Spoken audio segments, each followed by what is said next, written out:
1946-47 కాలం దేశమంతా మతపరమైనటువంటి అల్లర్లతో మండిపోతుంది. హిందువులు ముస్లింలు ఒకరినొకరు చంపుకుంటున్నారు.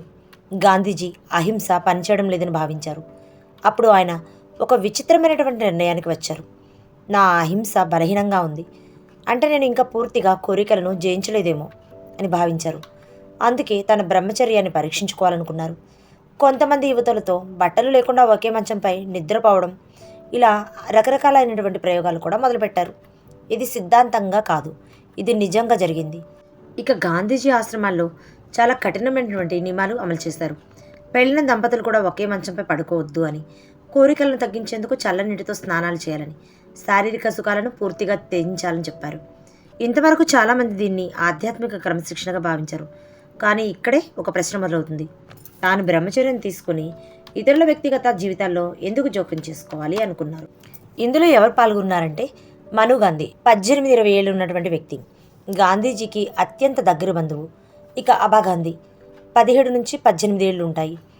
డాక్టర్ సునీల నయ్యర్, ఇంకా కొంతమంది ఆశ్రమ మహిళలు కూడా ఉన్నారు. ఈ మహిళలంతా పూర్తిగా గాంధీజీపై ఆధారపడిన వారు. ఆశ్రమంలోనే కాదు, జీవితంలో డబ్బులు లేవు, బయటకు వెళ్లే స్వేచ్ఛ కూడా లేదు. గాంధీజీని వాళ్ళు తండ్రిలాగా భావించారు. గాంధీజీ తన లేఖలో ఒక విషయం చాలా స్పష్టంగా చెప్పారు. వారిలో చాలామంది ఇది చేయడానికి ఇష్టపడలేదు, కానీ నేను అడగడంతో చేశారు.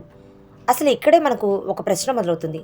ఇది నిజంగా స్వేచ్ఛ నిర్ణయమా లేదా ఏదైనా ఒత్తిడా? గాంధీజీ ఈ ప్రయోగాలు 3 కారణాలు చెప్పారు.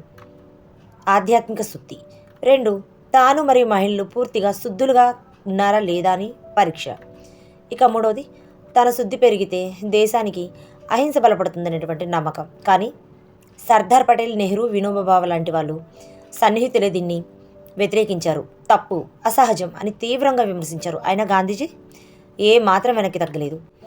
ఇక ఆయన ఏమన్నారంటే ఇది శారీరక సంబంధం కాదు అని. కానీ ప్రశ్న అది కాదు. 77 ఏళ్ల గాంధీజీ దేశంలోనే అత్యంత ప్రభావశీలుడు. యువతలు ఆధారపడిన వారు. వారు ఇష్టపడలేదు, కానీ అతను అడగడంతో ఒప్పుకున్నారు. ఇది గాంధీజీ గారు రాసుకున్నటువంటి లేఖలోనే ఉంది. ఎవరి కోసం ఈ పరీక్ష? తన ఆధ్యాత్మిక ప్రయోగానికి ఇతరుల మనసును, శరీరంను ఎందుకు వాడుకోవాలి? ఇక మౌనంగా మిగిలిపోయిన మహిళల గురించి ఒకసారి తెలుసుకుందాం. చాలామంది మహిళలు తమ జీవితాన్ని గాంధీజీ ఆశ్రమానికే అంకితం చేశారు. పెళ్లి లేదు, స్వంత కలలు లేవు, స్వంత గుర్తింపు లేదు. వారు తప్పు చేశారా? లేదు. కానీ వారి జీవితాలు ఎవరి త్యాగంలో కరిగిపోయాయి. ఇది నేరమా?